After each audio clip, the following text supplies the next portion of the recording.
გამარჯობა ანა, მივესალმები TV პირველის მაყურებელს.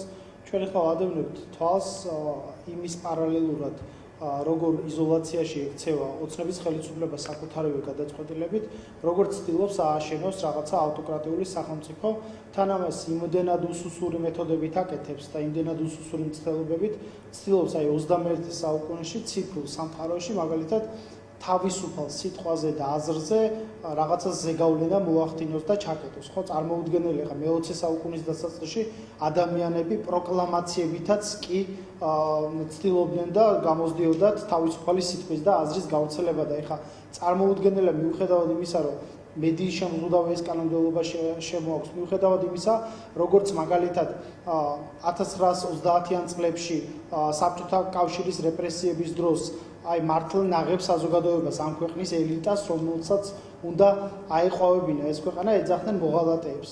ეს მოცემულობა გვაქვს ეხლა ჩვენ ისმის ხო ჩემი ხო? კი, ისმის, ბერდია, ისაუბრეთ, დიახ. ჰალო. ისმის ხო ჩემი ხო? კი, ისმის, ისაუბრეთ, დიახ, ისმის. არ ისმის. ბერდია სიჭინავა, გახარია საქართველოსთვის წარმომადგენელია ჩვენი სტუმარი, ჩვენ მასთან შევესდებით საუბრის გაგრძელებას, ესმის ჩემი ხმა, როგორც მეუბნებიან. ბერდია. კი ბატონო. დიახ, ბოდიში როგორც ჩანს ტექნიკური ხარვეზი იყო. დიახ, აი ამის პარალელურად, როდესაც დასავლური წნეხი, რა თქმა უნდა, გაიზრდება, ცივილიზებული სამყაროს წნეხი გაიზრდება ხელისუფლებაზე, რომელსაც უკვე დამღა აქვს დასმული, ეს არის დამღა დასმული ეგრეთ წოდებული ხელისუფლება, რომელიც საკუთარ მოქალაქეებზე არამხოლოდ ძალადობს, არამხოლოდ რეპრესიებში ამხობებს, ამ ადამიანებს მომავალს უკლავს უბრალოდ. ეს არ არის რაღაცა ევროპული ცივილიზაციისკენ სვლა, ან ევროპული ოჯახისკენ სვლა. ჩვენ ახლა რეალურად ეროვნული უსაფრთხოების და ეკონომიკური გამოწვევების წინაშე დაუცველს გვტოვებს ჩვენ ოცნების ეგრეთ წოდებული ხელისუფლება. რაც არ უნდა რეპრესიული მეთოდები, ჯერტი რეპრესიული მეთოდები პირდაპირ მიანიშნებს რა ფსიქოლოგიურ მდგომარეობაში გამარჯვებული პოლიტიკური პარტია როგორ შეიძლება ასეთი ტიპის რეპრესიებს მიმართავდეს, ჯარიმებს ასე ზრდიდეს, ასე ეშინოდეს თავისუფალი სიტყვის ადამიანების პროტესტის, რომლებიც გამოდიან და მშვიდობიანი ფორმით თავიანთ პროტესტს აფიქსირებენ. ასე შეიძლება ეშინოდეს ადამიანს, რომელიც თავის ძალაშია და ხელისუფლებაში დარწმუნებული თავისუფალი მედიების? ხო, არ შეიძლება. ეს არის ჩვენ ეს ისტორია გავლილი გვაქვს, ხო, 90-იან წლების დასაწყისშიც ზვიად გამსახურდია სახელმწიფო ღალატის მუხლით წაუყენეს ბრალი. ადამიანებმა, რომლებმაც თვითონ უღალატეს ამ ქვეყანას და დევნიდნენ ამ ადამიანებს და როგორ უბედურებაში დაასულა ამ ადამიანმა სიცოცხლე, მაგრამ ეს ადამიანი არის ეროვნული გმირი. ამიტომ ვინ მოღალატია ამ ქვეყნის და ვინ არის ამ ქვეყნის ერთგული და პატრიოტი, ამას ისტორია აუცილებლად შეაფასებს. მაგრამ ისტორიასთან ერთად ჩვენ ახლა არ ვართ 90-იან წლების დასაწყისში. ჩვენ გვყავს ჩვენი მეგობრები, ჩვენი დასავლელი პარტნიორები. ხო, ხშირად გვარწმუნებს ოცნების ხელისუფლება, რომ ეს სამშობლოს სიყვარულისთვის სანქცირდებიან ეს ადამიანები. თქვენ სამშობლოს სიყვარულის გამო კი არ სანქცირდებით, რო იცოდეთ. სამშობლოს ღალატისთვის სანქცირდებით, საკუთარი მოქალაქეების ცემისთვის სანქცირდებით, საკუთარი მოქალაქეების ძარცვისთვის სანქცირდებით. არავის არ ეგონოს ხო ესე ასაღებს პროპაგანდა, რომ აი თითქოს კახა კალაძე ან რაღაცა მურუსიძე და ჩინჩალაძე ან ვიღაცა არის ბიძინა ივანიშვილი სამშობლოს ერთგულებისთვის დასანქცირდა. სამშობლოს ღალატისთვის, სამშობლოს გაცემისთვის, აი სამშობლოს შეურაცხყოფისთვის, ამ ხალხის ცემისთვის, სტუდენტების დაჭერისთვის, მსახიობების დაჭერისთვის, სწორედ ამისთვის სანქცირდება. ის ადამიანი სანქცირდება, რომელიც ქველმოქმედად ასაღებდა თავს, ხო თეატრებს აშენებდა, ხო თეატრალებს და მსახიობებს თითქოს რაღაცა პატივცემდა და მსახიობები ჩასვა პირველი პროტესტზე, როდესაც მათ თავისუფალი სიტყვა თქვეს. ხო მეცნიერების გულშემატკივარი იყო, მაგრამ ფაქტია მოცემულობა, რომ სტუდენტები, ლექტორები ერთმანეთის გვერდით ჩასხა ციხეში და ტყვეებად ყავს და სახელმწიფო ინტერესებს ფარად იყენებს წინ, რომ როგორმე რაღაცა თავისი პერსონალური უსაფრთხოება თუ რაღაც პერსონალური ინტერესები გამოიუეჭოს. აი ეს მოცემულობა ბერდია, თქვენ აი კონკრეტულად ხელისუფლების ეს რეპრესია ახსენეთ ცემა, სხვა ისე იმგვარი ნაბიჯები ხელისუფლების მხრიდან, რომელზეც ჩვენ პასუხებზე გაცემული, ან კითხვებზე გაცემული პასუხები არ გვინახავს, ხო? ანუ რა იქნებოდა ეს ჩატარებული გამოძიება, ამაზე ანგარიშის მიცემა საზოგადოებისადმი, კონკრეტული პირების გამოვლენა, მათი დასჯა და ასე შემდეგ. ნუ ხედავთ, რასაც ასხივებს ქართული ოცნება და როგორც თქვენ ამბობთ, ამაზე ის იღებს პასუხს. დღეს ზურაბიშვილი, საქართველოს მეხუთე პრეზიდენტი საუბრობდა, რომ პარტნიორების რეაქციაო არისო ნაბიჯი გამარჯვებისკენ და ეს გზა მიგვიყვანს ბოლომდე. აი თქვენ რეალურად რა ნიშნებს ხედავთ ხედავთ ბერდია ეხლა იმ რეაქციაში იგივე რაც აქვს ოცნება, მას აქვს უკვე მიღებული პირველი ძალიან სერიოზული კრიტიკული შეფასება შტატებისგან.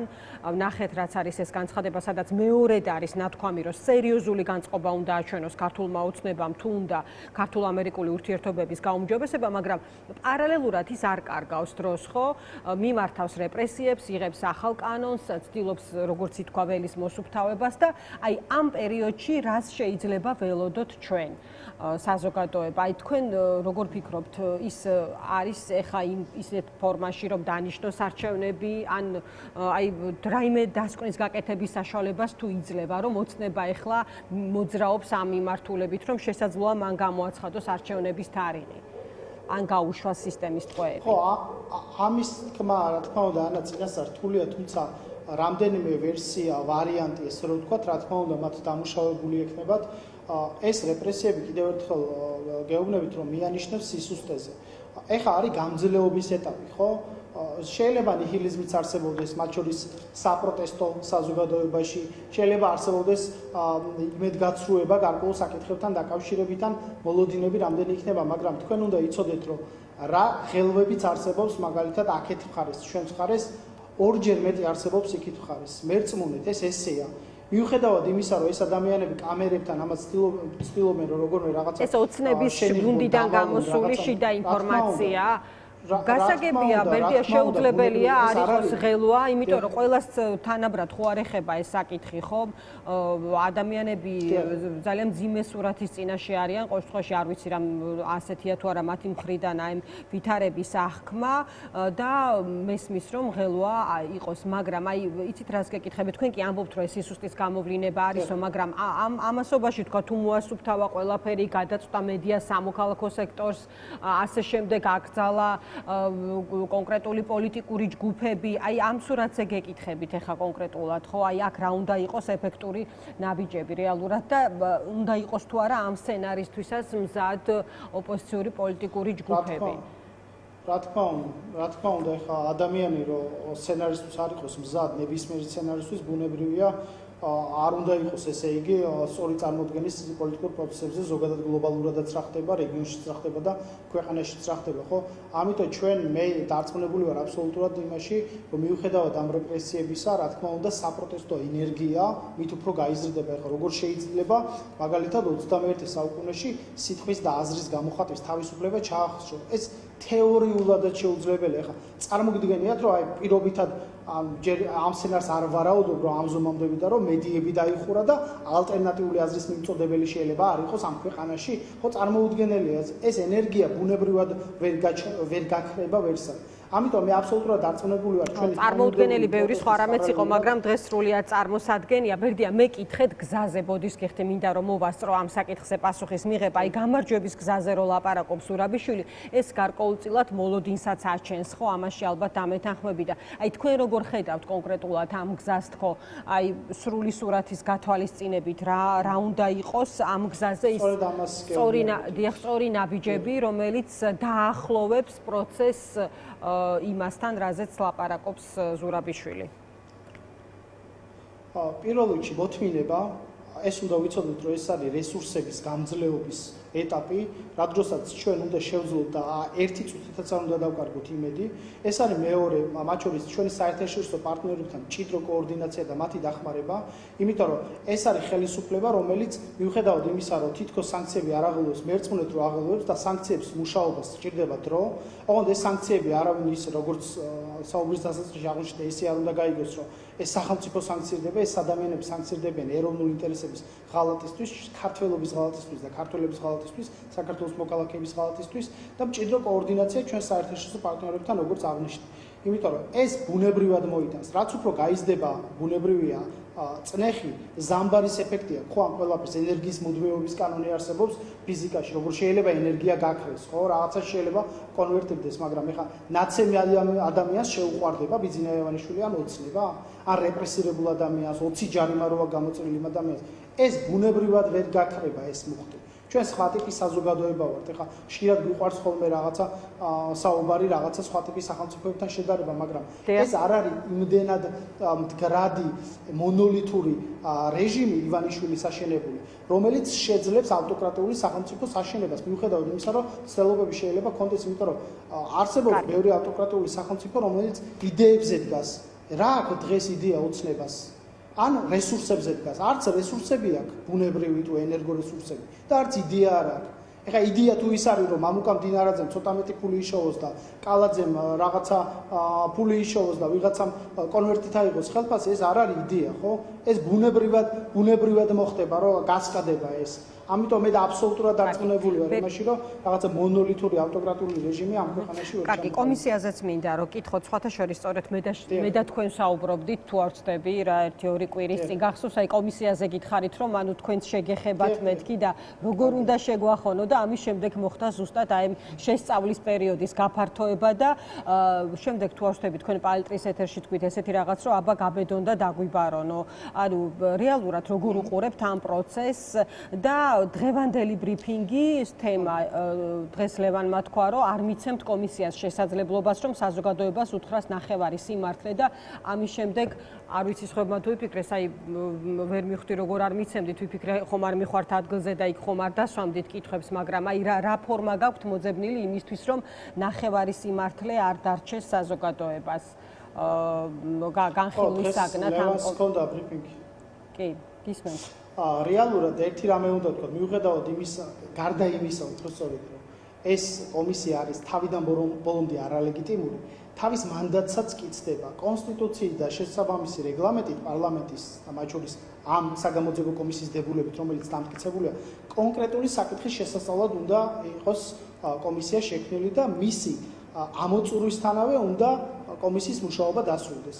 რეებს მიედ მოედებიან 2013-12 წლები, გახარია საერთოდ 2018 წელს იყო შინაგან საქმეთა მინისტრი, ანუ როგორ შეიძლება, ანუ თეორიულად, აი ამდენ როგორ თეორიულად მიაბა, ხო?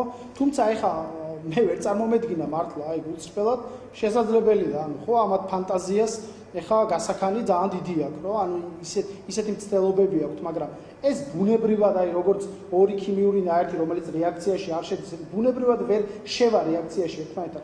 ამიტომ ჩვენი მთავარი გზავნილი დღევანდელ ბრიფინგზე იყო ის, რომ ნახევარ სიმართლეს ამბობს დღეს და ზოგ სიმართლეს ამახინჯებს და ვიღაცებს მალავს.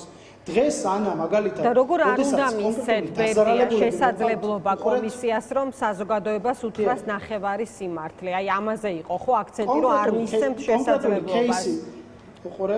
უყურეთ კონკრეტული кейსი, როდესაც განიხილება მაგალითად რომელიღაც დაზარალებულის და მაგალითად გირგულიანის кейსთან დაკავშირებით, რომელიც ძალიან საინტერესოა, რომელიც ჯერ განხილვის ობიექტადაც არ ქცეულა, სუბიექტად არ ქცეულა ამ კომისიისთვის.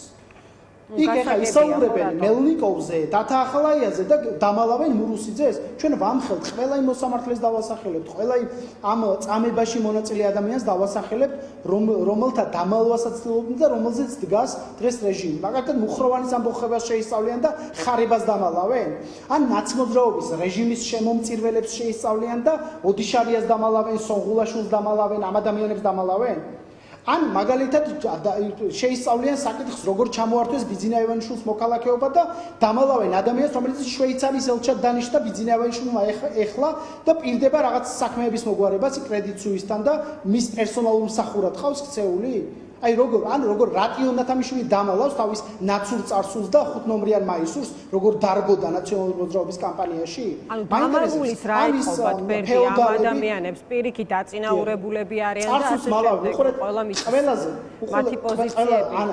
აი თქვენ როგორ შეუშვით ხელს ამაზე ილაპარაკებთ?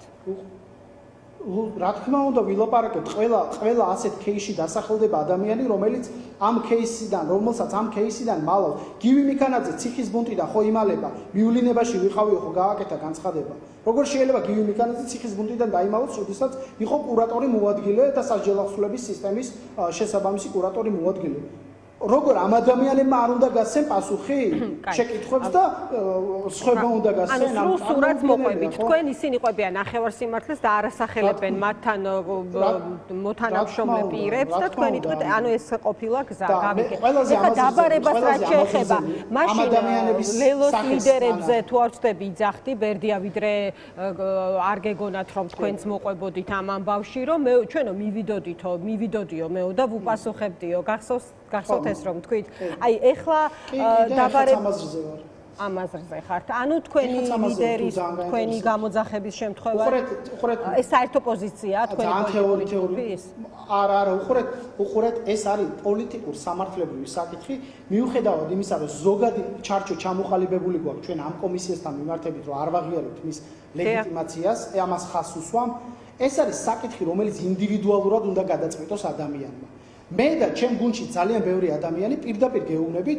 დასამალი ამ კომისიასთან კი არა არავისთან არ აქვს როგორ წარმოგიდგენიათ ეხლა თქვენ რომ ნახევრად ამ პროცესში მონაწილეობა როგორ ეხლა აი კომისიას არ ვცემ პასუხს და მურუსის სასამართლოში რომ ვინც არ მიდის ის რამეს მალავს ანუ აი ეს სწორი პარალელი რამდენად არის მე ესეთი უყურეთ ანა მე ესეთი განწყობა მაქვს მე ესეთი ხედვა მაქვს კი მესმის ანუ მე კი არ გედავებით რომ გინდა ასეთი კონდეს ან ესეთი განწყობა ზვიად გამსახურდია და მე რა პოსტავა საბჭოთა მოსამართლეებს ელაპარაკებოდნენ და საბჭოთა მოსამართლეებს აძლევდნენ ახსნა განმარტებებს და რა ეხლა ეთანამშრომლობდნენ საბჭოთა რეჟიმთან არა ინფორმაციის სახით ვიღებთ ლევან მურუსიძე თქვენი პოლიტიკური ბრიტანული და ამერიკული გამოძახების შემთხვევაში თქვენი ანა შეიძლება მეც დავასრულო კი რა თქმა უნდა უყურეთ მეც დავასრულებ ლევან მურუსიძე რომელიც გუშინ ბრიტანეთის მიერ არის სანქცირებული კორუფციისთვის ამ სასამართლოში მისვლა ლეგიტიმაციის მიცემაა ლევან მურუსიძის სასამართლოსთვის უბრალოდ მაინტერესებს ან გირაოს გადახდა რომელიც პირობითად თეორიულად შეიძლება ვიღაცას მოუწევს ეს არის ამ ადამიანების ინდივიდუალური საკითხი ხო და მე ჩემ განწყობას გეუბნებით რომ არც კომისიაზე მისვლა არც სასამართლოში მისვლა არანაირი ლეგიტიმაციის მიცემა არ არის არც რეჟიმისთვის არც ამ ჩანჩურებისთვის რომლებიც არიან სანქცირებული საკუთარი სამშობლოს გაცემისთვის და ღალატისთვის ამიტომ ყველა პლატფორმაზე მიიღებენ პასუხს საგამოძიებო კომისია იქნება ჩემი განწყობა პერსონალურს გეუბნები სასამართლო იქნება სატელევიზიო დებატები იქნება თუ მოკლე წრეში ამ საკითხებზე საუბარი ჩვენ მაქსიმალურად ღია ვართ ამ პროცესის მიმართ ანუ თქვენ როდესაც იძახით თქვენს თავს გულისხმობთ თუ პარტიას გულისხმობთ ანუ აი მაგალითისთვის გახარიას გამოძახების შემთხვევაში ის მივა კომისიის ხდომაზე ამაზე გისაუბრიათ ბატონ გიორგის დაუტოვოთ იმის შესაძლებლობა თვითონ როგორ გააკეთებდა და როგორ მოიქცეოდა არა ჩვენო ჩვენ თქვი ბერდია და ამიტომ გაგვისვით ამასწორებელი კითხვა ანა გავიგე ძალიან გინდათ ამ კითხვაზე პასუხის მოსმენა რატომაც არა დიდი სიამოვნებით მოვისმენდი თქვენგან ამ პასუხზე კითხვას ერთხელ კითხვაზე პასუხს უყურეთ ანა მე ესეთ განწყობაზე ვარ და ძალიან ბევრი მიმდევარი მყავს ამ განწყობის თვალსაზრისით ჩემს პოლიტიკურ გუნდში ეს შემიძლია გითხრათ დიდი მადლობა ბერდია დაგემშვიდობები